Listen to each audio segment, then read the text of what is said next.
Today, the topic is ask. Ask. I ask you the question, why do we ask questions? Why do people ask questions? Asking questions really is just a natural. It's totally natural, but it's exclusively a human phenomenon. Asking questions is what separates us from every other creature on earth. As far as we know, no other living thing on this planet asks questions. See, man has been able to teach chimpanzees to communicate and respond via sign language. But to this day, not one single chimp has ever asked a question to its handler. Why? Why? We humans are unique. We're fueled by questions. We're problem solvers. Our asking a question started early in our childhood, and it's gonna continue until we take our last breath.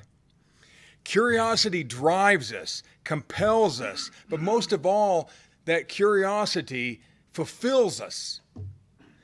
Questions guide us, grow us, unlock us, and expose us. The questions we ask ourselves expand our horizon, but the questions others ask us are what guide us along our journey. 300 years from now, people will know more about us and our culture by the questions we've asked on Google than from the manipulated half-truths written in history books. Quote, judge a man by his questions rather than his answers. Voltaire. The questions you ask define who you are. So I say to you, ask and keep on asking, and it shall be given you. Seek and keep on seeking, and you shall find. Knock and keep on knocking, and the door shall be open to you. Luke 11, verse 9 from the Amplified. Class dismissed. This verse is a view inside the mind of every successful person on earth. This is what any and every true human is required to do if he or she is going to receive the astronomical abundance that God placed on this earth, specifically for you. To ask is to demand. Demand! See, God wants us to demand it of Him. The universe is set up and it works as we demand the answers to our questions. Demand our prayers get answered. Anything less would be uncivilized. See, we never stop until we get what we're looking for. Never stop till you get what you want. Quote, to raise new questions, new possibilities, to regard old problems from a new angle requires creative imagination and marks real advance in science. Albert Einstein. Stay curious, my friends. Stay curious. Question everything. Have you ever heard the phrase, question everything? Sure, we all have. See, our quest should lead to great and grand discoveries. Every quest started with a question. Our questions and how we respond to those questions are what defines our character. When we stop questioning why we do what we do, we'll usually fall prey to people and philosophies that control us.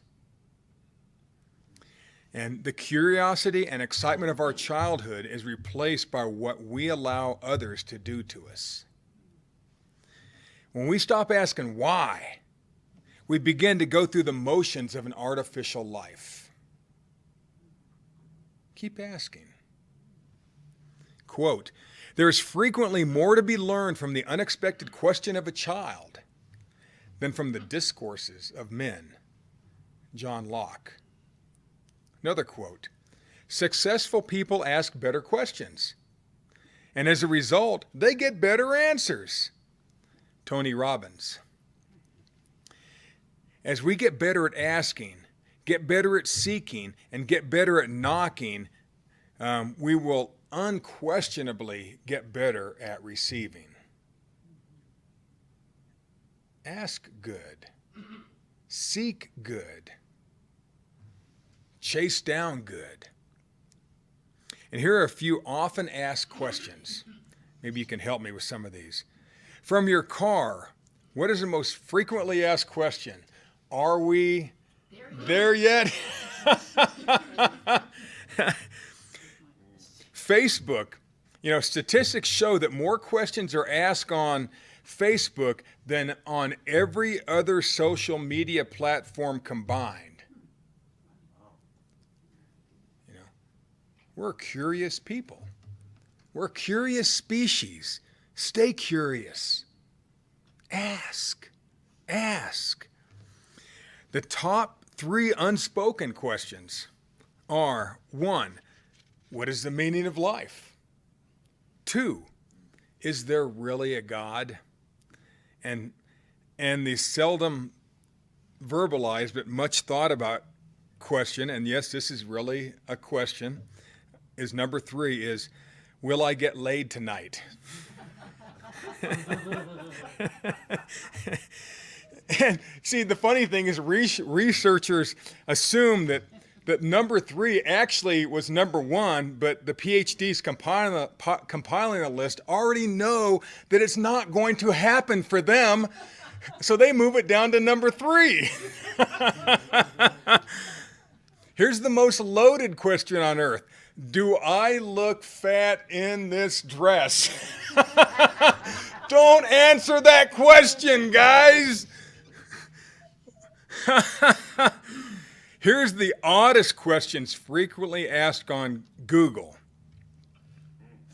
How do I win the lottery? How can I get my cat to love me? Why do men have nipples? And finally, is Lady Gaga a man? You can't make this stuff up, folks. Quote, if there are no stupid questions, then what kind of questions do stupid people ask? Do they just get smart just in time to ask questions? Scott Adams. See, asking questions may drive us crazy at times, but those asks also take us to the uncharted vistas of our unexplored gray matter. Keep asking. Keep asking. Here's some great verses on asking. You do not have because you do not ask. James 4:2. Sounds like Yoda. You do not have because you do not ask. Ask of me, and I shall give. That's Psalm 2:8. And all things, whatsoever ye ask in prayer, believing, ye shall receive. That's Matthew 21:22. How about this one? If you ask anything in my name, I will do it. John 14:14. How about this? Anything you ask of the Father in my name, he will give it to you. That's John 16:13 from the Voice. How about this? Ask and ye shall receive, that your joy may be full. John 16:24. Now unto him that is able to do exceeding abundantly above all that we ask or think, according to the power that worketh in us. Ephesians 3:20. Let's read it from another version. Now to the God who can do so many awe-inspiring things, immeasurable things, things greater than we could ever ask or imagine through the power at work within us. Ephesians 3:20 from the Voice. Again, from the Message. God can do anything, you know. Far more than you could ever imagine or guess or request in your wildest dreams. He does it not by pushing us around, but by working within us, His Spirit deeply and gently within us. Here's one. If you don't know what you're doing, pray to the Father. He loves to help. You'll get this. You'll get His help, and it won't be condescended to what you ask for it. Ask boldly, believingly, without a second thought. People who worry their prayers are like wind-whipped waves. Don't think you're going to get anything from the Master that way, adrift at sea, keeping all your options open.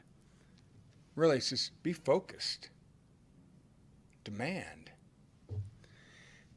Ye ask, that was James 1:5. Ye ask and receive not because you ask amiss. James 4:3. And whatsoever we ask, we receive of Him. 1 John 3:22. If we ask anything according to His will, He heareth us. 1 John 5:14. And once again, you do not have because you do not ask. And again, that's James 4:2, one I opened up with. See, you think God might just be hinting just a tiny, eeny, bitty little bit that it may be kind of sort of a good thing if we ask? You think He's just throwing this? I think there's something to it, don't you? We have not because we ask not. There's a million reasons why we don't ask. I'm not good enough, or I'm too good. Whatever it is. I've been a bad boy, I've been too good of a boy. Whatever it is. The psychology of asking. Alison Gopnik, professor of psychology and philosophy at the University of California, Berkeley, said, quote, developmental research suggests that this drive for explanation is, in fact, in place very early in human life. We've all experienced the endless whys of the 3-year-olds and the downright dangerous 2-year-old determination to seek out strange new worlds and go boldly where no toddler has gone before. More careful analysis and experiments show that children's questions and explorations are strategically designed in quite clever ways to get the right kind of answer. Human children are equipped with extremely powerful learning mechanisms and a strong intrinsic drive to seek explanations. Moreover, they come with a support staff. Parents and other caregivers who provide both lunch and references to the results of previous generations of human researchers. But this preliminary answer prompts yet more questions. Why is it that in adult life, the same quest for explanatory truth so often seems to be satisfied by the falsehoods of superstition and religion? Maybe we should think of these institutions as a cognitive equivalent of fast food. Fast food gives us a satisfying taste of fat and sugar that were once evolutionary markers of good food sources without the nourishment. Religion gives us the illusion of regularity and order, evolutionary markers of truth without the substance. And this seems academic and very direct, but she's right. This is what Jesus and every thinker has tried to convey that religion is seldom truth and superstition is rarely reality. And we must involve ourselves in our own lives. We must be the askers, the seekers, and the ones who knock the doors down. I was thinking about this a lot. Why is ask such a big deal? Why is it so, all through the Bible? It's there. The word ask, hundreds of times. And and you think about animals. God takes care of all of them, right? It says that in the Bible. But for humans to be cared for properly, we have something we have to do. We have to use our rational brain. There's things he asks us to do. And the first of which is ask. Ask. Ask. Does he already know what you need? Yeah. So why do we ask? Is it for God? No. It's because we as humans need to ask. We need to be curious. We need to think. We need to seek. We need to track things down.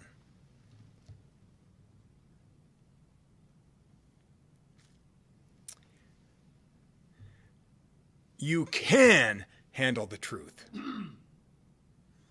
Did you know that the basis of all truth and love and light and right are already etched deeply into the curious fabric and fiber of every human soul?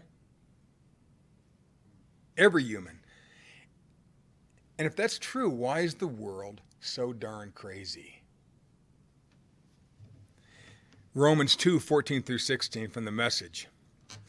When outsiders who have never heard of God's law follow it more or less by instinct, they confirm its truth by their obedience. They show that God's law is not something alien, imposed on us from without, but woven into the very fabric of our creation. There is something deep within them that echoes God's yes and no, right and wrong. Their response to God's yes and no will become public knowledge on the day that God makes his final decision about every man and woman. The message from God that I proclaim through Jesus Christ takes into account all these differences. A parochial school nun once told my wife, quote, "You're going to be surprised who actually makes it into heaven. You'll be surprised who actually makes it into heaven." And it sort of shocked Josephine. She thought they'd have to be somebody in her particular group. And so, see, the truth, the need for love, the search for light and right is fully integrated. It's already built into the human fabric. Let's dust it off and get our stack back. It's already there. Everybody has truth built into them. That's what Paul said in Romans. So what's our excuse? What's the world's excuse? Some people don't look like they have any light or love in them. It's there, but they've covered it with religion, with dogma, with fear. See, asking helps bring truth to the surface. Asking helps bring truth to the surface. Action is what keeps it there. Stay thirsty, my friends. Stay curious, my friends. Stay hungry, people. Here's a few famous questions in the Bible.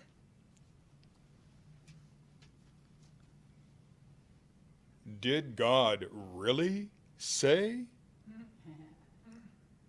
Remember Eve? That's the first question in the Bible. I think the second one is, Adam, where are you? Genesis 3:9. How about this one? Am I my brother's keeper? That was Cain talking back to God. How about, will you still not swerve in your commitments? Curse God and die. Who's that? Job's wife. Job 2:9. Whom shall I send? Who will go for us? Isaiah, here I am. Send me. Yeah, that's Isaiah 6:8. At that point, Peter got up the nerve to ask, Master, how many times do I forgive a brother or sister who hurts me? 7? Jesus replied, 7? Hardly. Try 70 times 7. That's Matthew 18:21 and 22 from the Message. Really? What profit is there for you to gain the whole world and lose yourself in the process? Mark 8:36 from the Voice. Good teacher, what must I do to inherit eternal life? Yeah, Luke 18:18. Who do people say that I am? Jesus asked. Then he looks at his disciples and he said, but who do you say that I am? That's 8:29 of Mark. How about this one? What must I do to be saved? The jailer, right, to Paul? Acts 16:30. How about this one? If God is for us, who can be against us? Romans 8:31. Aren't these good questions? And the final famous verse I'm going to share, it's a few verses.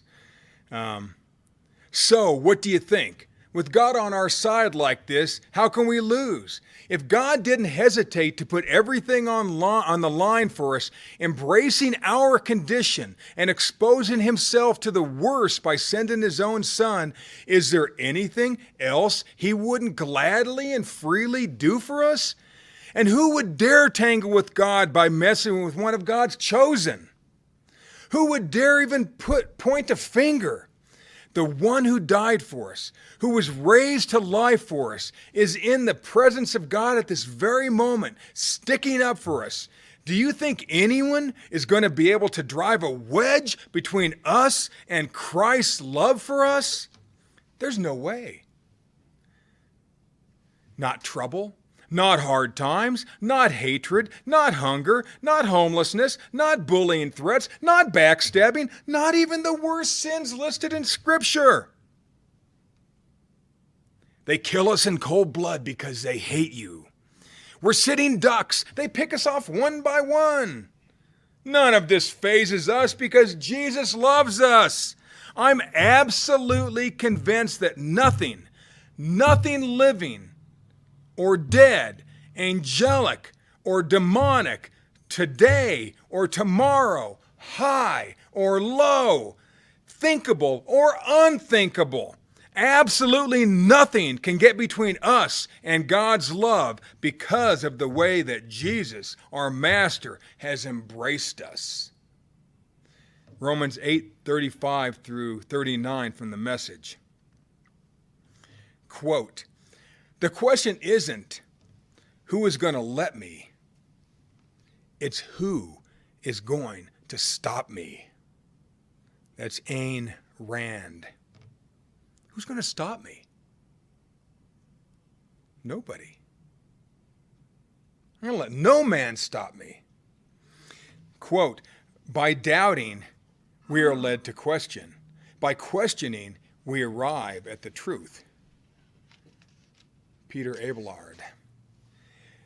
See, questions that others pose to help us find our way typically contain the roadmap to our success. Like the ancient philosophers, ask a question with a question. Jesus Christ did it all the time.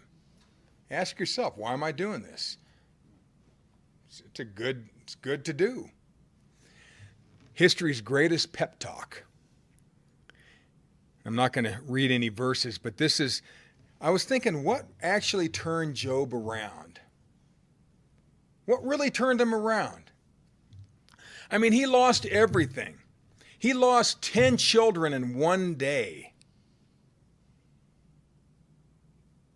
It's unthinkable. Unimaginable. His multiple businesses were stolen from him in one day, all of them. But to help him turn his mind around, God asked him over 60 mind-blowing questions. And this is what got him to turn himself back around and end up even at a better place. So if you're not at the place you think you need to be, there's some great stuff in here in Job 38 and 39. The questions asked by God got Job to think about the enormity of God and his endless supply of whatever we need. God talks Job through his mental question quest from the freshwater springs under the ocean to the miraculous growth of a child in the womb, to the limitations of death, to the way a thunderstorm is formed, to the reason the stars seem to move, to the true source of light, to the treasures of the snow, to why some animals are wild, but some can be tamed, to who feeds and cares for all the creatures of the earth. And God just takes them bang, bang, bang through this list of questions. And after that, he was different. This question quest pep talk from God got Job out of the bummer room and to the place he asked for and demanded and received twice as much as he had before. How would you like to have twice as much abundance of whatever it is?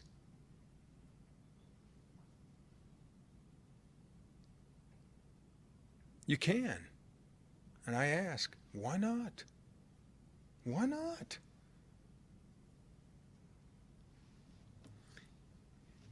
Open a book, log on to a blog, call a mentor, go find a friend and get yourself that pep talk. You see, don't live bland, demand. Here's some Ask quotes. I never learn anything talking. I only learn things when I ask questions. Lou Holtz. Quote, some people see things that are and ask why. Some people dream of things that never were and ask why not. And some people have to go to work and don't have time for all that. George Carlin. Quote, a director makes 100 decisions an hour. Students ask me, how do you know how to make the right decisions? And I say to them, if you don't know how to make the right decisions, you're not a director. George Lucas. Quote, sometimes it's said that man cannot be trusted with the government of himself. Can he then be trusted with the government of others? Or have we found angels in the form of kings to govern him? Let history answer that question. Thomas Jefferson. Quote, the great question that has never been answered and of which I have not yet been able to answer, despite my 30 years of research, is, what does a woman want? Sigmund Freud.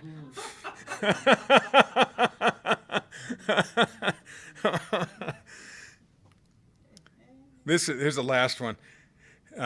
If you want something said, ask a man. If you want something done, ask a woman. Margaret Thatcher. So active asking. Luke 12:30 tells us that God already knows what we need. And that being said, I ask you, then why do we need to ask? Right. Why do we need to ask? God asks us to ask because the growth and focus that comes from asking and the action that follows is always the precursor to any human achievement. It all starts with the ask. In business, we call this process setting goals and putting enough energy into your action plan to reach those goals. Everybody does this stuff. Asking followed by action are the ancestors of abundance. See, we humans are wired to ask and act in order to receive. We're also designed to listen to and care for each other along the way. We're a social species. Prayer is nothing more than active asking. Luke 11.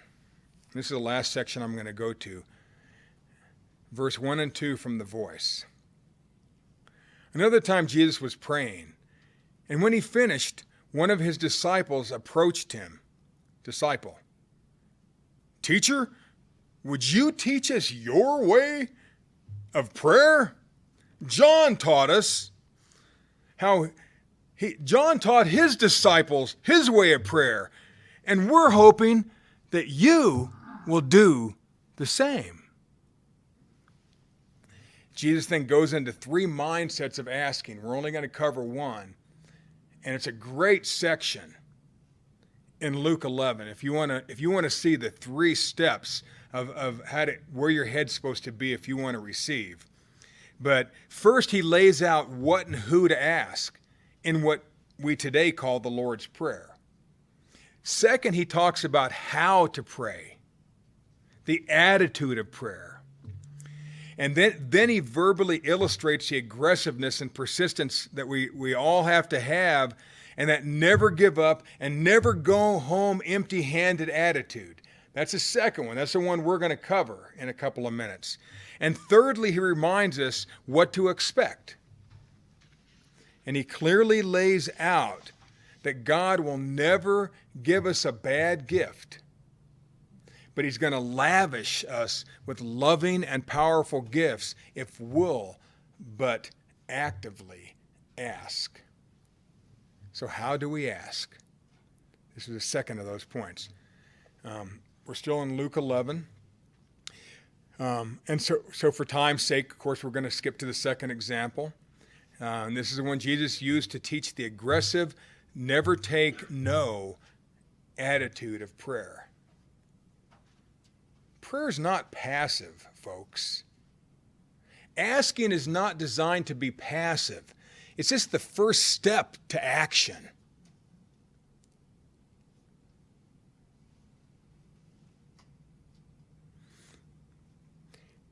Luke 11:5 from the Voice.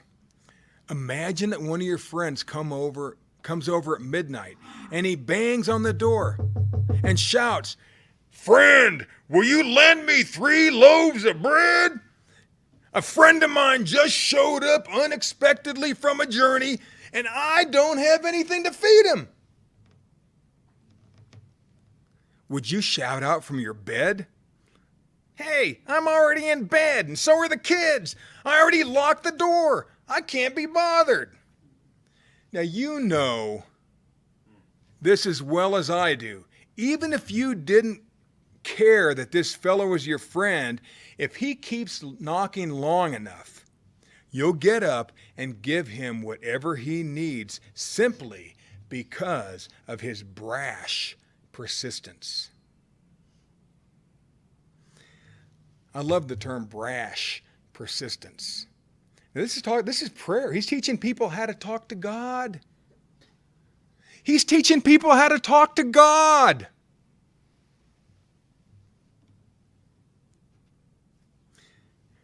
The King James calls it importunity, which means overly persistent asking. Overly persistent. Hey, buddy, go away. Hey, buddy, need some bread. Oh, go away. Buddy, I need some bread. Get out of here. Buddy, I need some bread. Get out of here. I need bread.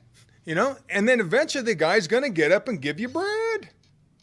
That's how you pray. That's how you ask. That's what you do after, too. You do something about it. In that culture, houses were smaller. They weren't insulated. They had no glass on their windows. People inside could easily hear what was going on the outside. So the entire the entire family usually slept in one room in the same clothes they wore during the day. That's how they lived in those days. And concerning the reason the friend screamed out with brash persistence and asked not for one and not two, but 3 loaves of his favorite bread was as cultural as it was beautiful. And a loaf was not a huge loaf of Wonder Bread or Italian bread or French bread, that we see, that we like today, enjoy today, but they were round loaves about as thick as a person's hand. And they're about as big around as a plate. And a woman or child may eat 1 loaf a day. A working man would usually have 2, but you always offered a visitor 3. Locate abundance. Ask for abundance. Give abundance. Expect abundance. Verse 9. So listen. Keep on asking and you will receive. Keep on seeking and you will find. Keep on knocking and the door will be opened for you. All who keep asking will receive. All who keep seeking will find. And all doors will open to those who keep knocking.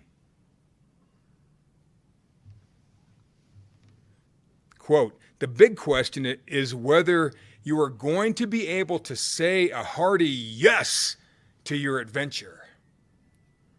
Joseph Campbell. See, the time is now to continue that adventure you started as a child. Now is a time to dust off the truth that's buried deep within you. Ask, seek, and keep on knocking until you get your prize or you reach your destination.